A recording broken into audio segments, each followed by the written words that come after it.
अस्सलाम वालेकुम, मैं हूँ आयशा तबस्सुम, आपकी नर्सरी क्लास की उर्दू की टीचर। कैसे हैं आप सब? बिल्कुल ठीक हैं, उम्मीद करती हूँ आप खैरियत से होंगे। एंजॉयमेंट के साथ साथ घर में क्या पढ़ाई हो रही है? वेरी गुड, आप सब बहुत अच्छे हैं। मुझे पता है मेरी क्लास के स्टूडेंट्स बहुत अच्छे हैं और वो घर में एंजॉयमेंट के साथ साथ दिन में थोड़ा सा टाइम पढ़ाई को भी देते हैं। आज मैं आपको उर्दू के जिस हर्फ के बारे में पढ़ाऊँगी वो है हर्फ खे। चले आए हम देखते हैं कि हर्फ खे कैसा होता है।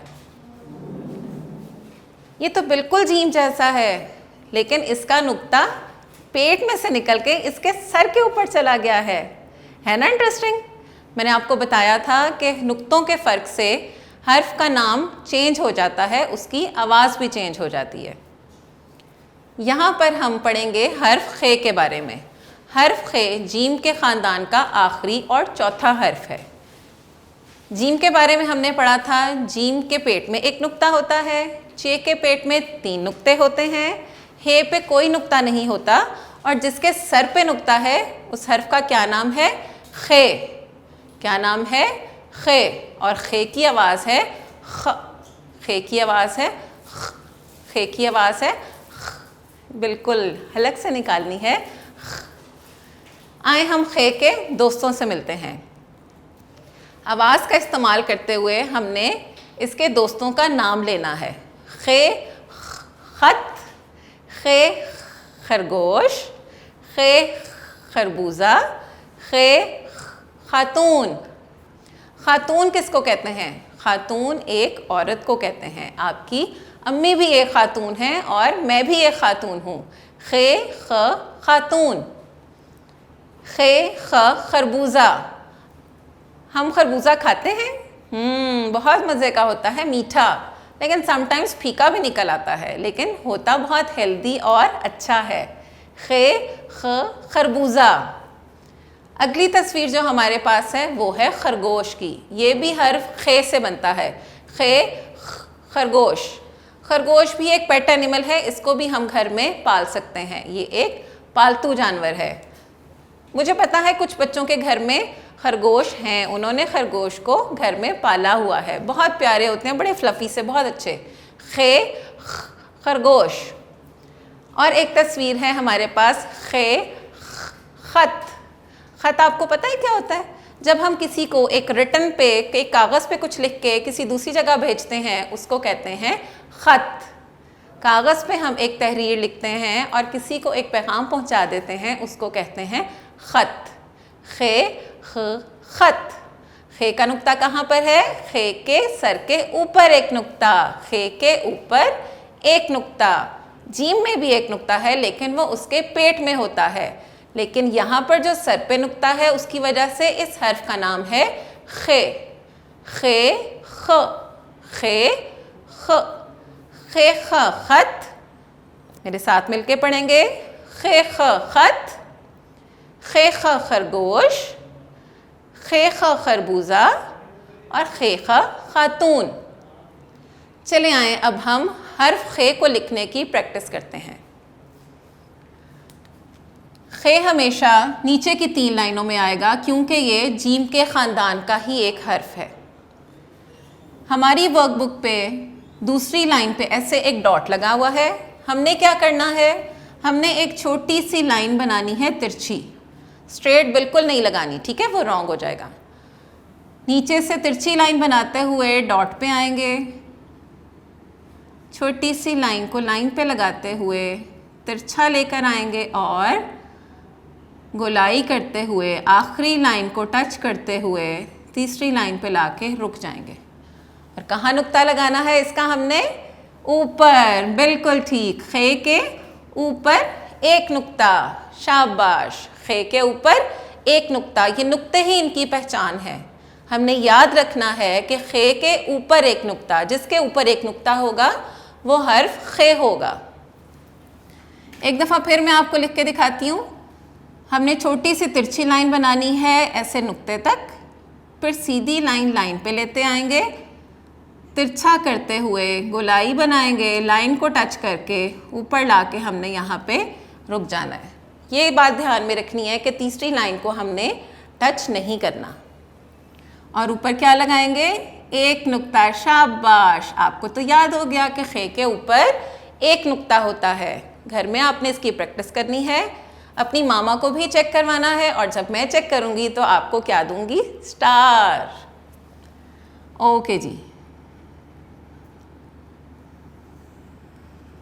ओहो, क्या ये खे ठीक है?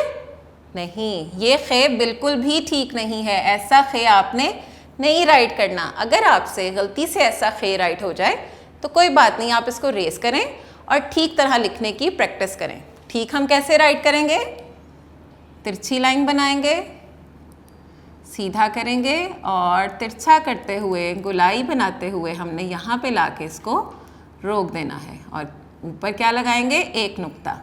क्या बन गया, हर्फ खे। कौन सा हर्फ है ये, खे।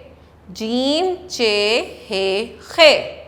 जीम चे हे लिख के जब हमारी बहुत अच्छी प्रैक्टिस हो गई तो खे में कोई गलती नहीं होनी चाहिए। कोशिश करें कि खे में कोई गलती ना हो। अब हम खे की छोटी शक्ल बनाएंगे और इसकी अलिफ के साथ बनावट देखेंगे। छोटी शक्ल बिल्कुल उसी तरह आधे हर्फ की तरह होती है। पहले हमने इस तरह तिरछा बनाना है, सीधी लाइन लेते हुए आएंगे और तिरछा करके बस थोड़ी सी आगे से हमने गोलाई कर देनी है। और क्या इसकी पहचान है, इसकी पहचान ये है कि इसके ऊपर एक नुक्ता होता है। क्या है ये, खे की छोटी शक्ल। किस तरह पता चला खे की छोटी शक्ल है, क्योंकि इसके ऊपर एक नुक्ता है। अब हम खे की छोटी शक्ल को अलिफ के साथ लिखेंगे। बिल्कुल इसी तरह गुलाई करते हुए हमने ऊपर लेकर आना है और अलिफ बना देनी है। नुक्ता लगा के ये बन गया खे अलिफ खा, खे अलिफ खा। एक दफ़ा और लिखेंगे, तिरछा करेंगे, लाइन पे लेकर आएंगे, तिरछा करके गोलाई बनाते हुए हमने इसको ऊपर ला के यहाँ पे रोक देना है, क्योंकि अलिफ स्टार्ट होता है बिल्कुल ऊपर वाली लाइन से, तो हमने इसको यहाँ पे ला के रोक देना है। एक नुक्ता लगाने से ये बन जाएगा खे अलिफ खा। चलें अब ध्यान से देखें, क्या ये खे लग रहा है, क्या ये ठीक है? ओहो, ये तो बिल्कुल भी अच्छा नहीं लग रहा। गंदा लग रहा है ना। हमने ऐसा राइट नहीं करना, हमने बिल्कुल भी ऐसा राइट नहीं करना। हमने राइट करना है बहुत प्यारा सा खे अलिफ खा। तिरछा करेंगे, सीधा लेकर आएंगे, फिर इसकी तिरछे करके गोलाई करते हुए ऊपर ले आएंगे, अलिफ बनाएंगे। लाइन से ऊपर अलिफ को नहीं आना चाहिए, और यहाँ पर हम एक नुक्ता लगा देंगे। क्या बन गया, खे अलिफ खा। तो बच्चों, हमने हर्फ खे का तारुफ किया। हमने देखा कि हर्फ खे कैसा होता है। कैसा होता है हर्फ खे, जल्दी से बताएं। जी, बिल्कुल जीम की तरह होता है, लेकिन फ़र्क इसमें सिर्फ ये है कि खे का नुक्ता खे के ऊपर है। खे का नुक्ता इसके ऊपर होता है। इसके दोस्तों में हमारे पास यहाँ पर हैं, जो हमारी किताब में भी मौजूद हैं इसके दोस्त। इसकी तस्वीर खे खा खत, खे खा खरगोश, खे खा खरबूजा, खे खा खातून। हमने इसके दोस्तों की पहचान की, उसके बाद हमने इसको लिखना सीखा। बिल्कुल जीम चे हे की तरह खे का हर्फ भी नीचे की 3 लाइनों में आएगा। जीम के ख़ानदान के तमाम हरूफ नीचे की 3 लाइनों में आएंगे। खे के ऊपर एक नुक्ता, नीचे की 3 लाइनों में हमने खे को प्यारी सी गोलाई करके बनाया, और इसके ऊपर एक नुक्ता लगा के हमने इसको खे बना दिया। छोटी शक्ल बिल्कुल पीछे की तरह ही चे हे खे की तरह हमने यहाँ पर इसकी छोटी शक्ल बनाई। आदि को कवर करेंगे, हमें थोड़ा सा आइडिया हो जाएगा कि हमने इसको लिखना कैसे है। बीच की 2 लाइनों में हमने खे की छोटी शक्ल बनाई, और फिर गुलाई करते हुए इसको ऊपर जब लेकर आएंगे तो ये बन जाएगा खे अलिफ खा। उम्मीद करती हूँ कि आपने खे के हर्फ को भी अच्छे से सीखा होगा। अब हम हर्फ की सरगर्मी कर लेते हैं। जो हम सरगर्मी करेंगे वो होगी जीम के ख़ानदान की। जीम के ख़ानदान की एक छोटी सी सरगर्मी है, आए देखते हैं कि वो क्या है। हमने यहाँ पे ये करना है कि हर्फ को उनकी छोटी अशकाल से मिलाना है। आप सब ने सीखा कि हर्फ की बनावट कैसे है और इसकी छोटी अशकाल कैसी होती हैं। पहचान इसकी क्या है नुक्तों के फ़र्क से इसकी पहचान हो जाती है। नुक्तों के फ़र्क से हम इसके बीच में फ़र्क पहचानते हैं। चलें आए देखते हैं। ये क्या लिखा हुआ है? ये हमारे पास लिखा हुआ है हर्फ जीम। कौन सा हर्फ है ये? जीम। कैसे हमने पहचाना? हमने इसके नुक्ते से इसकी पहचान की, क्योंकि इसके पेट में एक नुक्ता है। अब हम इसकी छोटी शक्ल को यहाँ पर ढूंढेंगे। यहाँ पे पूरे हर्फ लिखे हुए हैं और यहाँ पे हरूफ की छोटी शक्ल लिखी हुई है। ये तो हो गया हर्फ जीम, क्योंकि इसके अंदर एक नुक्ता है। अब हमने ढूंढना है कि हर्फ जीम की छोटी शक्ल कहाँ है। क्या ये हर्फ जीम है? नहीं, इसमें तो 3 नुक्ते हैं। 3 नुक्तों वाला तो जीम नहीं होता। क्या ये हर्फ जीम है? बिल्कुल भी नहीं। इसके ऊपर एक नुक्ता है, ये भी जीम नहीं होता। क्या ये हर्फ जीम है? बिल्कुल भी नहीं। इस पे तो कोई नुक्ता ही नहीं है। हमने वो वाला हर्फ ढूंढना है जिसके बीच में एक नुक्ता हो। क्या ये हर्फ जीम है? जी हाँ, ये हर्फ जीम है। यहाँ पे जीम के पेट में एक नुक्ता था, लेकिन जब ये छोटी शक्ल के साथ होगा तो इसके नीचे एक नुक्ता आ जाएगा। हमने क्या करना है? हमने ये करना है कि पेंसिल को यहाँ से स्टार्ट करेंगे और आराम से बहुत प्यारा इसको हमने जीम की छोटी शक्ल के साथ ऐसे मिला देना है, बिल्कुल एक लाइन की मदद से। ठीक है, जीम के हर्फ को हमने इसकी छोटी शक्ल से मिला दिया। अगला हर्फ हमारे पास क्या है? चे। चे की क्या पहचान है? कि चे के पेट में 3 नुक्ते होते हैं। कितने नुक्ते होते हैं? 3। चले आए, अब हम देखते हैं कि छोटी अशकाल में चे कहाँ पर है। ये हर्फ चे है? जी हाँ, ये तो हमें बहुत जल्दी से मिल गया।